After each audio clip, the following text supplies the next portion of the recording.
Hey, have you ever heard of cloud computing? In this video, I'm going to give a quick intro to this concept, explain how businesses use it, and how it's changing every aspect of our lives. Yeah, it's a huge topic. This video is perfect for a person looking to start or advance their career in tech, or just interested in our digital world. To appreciate cloud computing, let's talk about the two types of computing that preceded it, mainframe computing and personal computing, and the opportunities it offers for businesses and for your career. In mainframe computing, huge computers filled entire rooms of businesses and universities. These huge pieces of hardware had very few applications. During this time, big businesses like IBM created these enormous machines for other equally large businesses. In 1977, Apple released the Apple II, which became the first commercially successful personal computer. As more and more people have access to a computer, they want to do more things with it. Companies started making software running on floppy disks that got sold in stores. Making software was really complicated. Besides needing the technical skills, there's the money needed to create, package, and ship the software. While anyone with enough money can buy a computer, very few can create software. So the software that does get made tends to be something that'd be interesting to really large audiences, like word processing or spreadsheet software. In cloud computing, the software is accessed over the internet. Using Google Docs, your Gmail account, ordering on Amazon,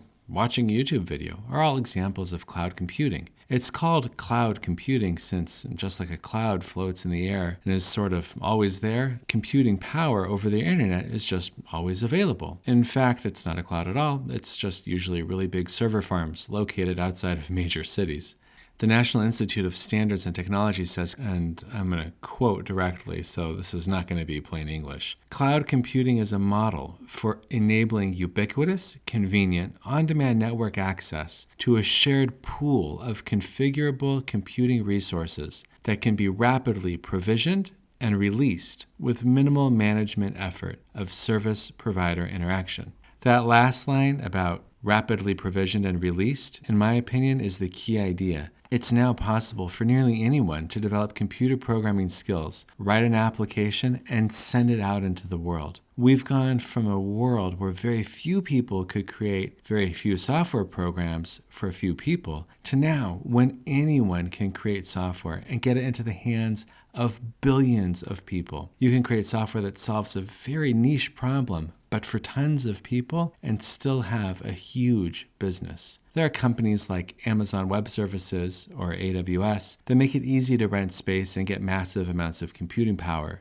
or Heroku, which is a platform as a service. The difference between these, you could think of it like renting office space. In one, you're renting a completely unfinished office and you get to fill it with whatever you want. That's like Amazon Web Services. Heroku or other platform as a service providers, it's like renting a already finished office space and all you need to do is fill it with your people and your business. Cloud computing is important because now, since so many people have devices, every company can offer a digital experience for their customers. It's important because the demand for people who know how to code and use cloud computing far exceeds the number of people who are available to do the work, which means learning about cloud computing is a great career choice for developers, user experience designers, and project managers to build the projects, and marketers, teachers, and writers to let everyone know about it. There's a lot more to learn about this topic. Take a look at the description for more information. Thanks for watching.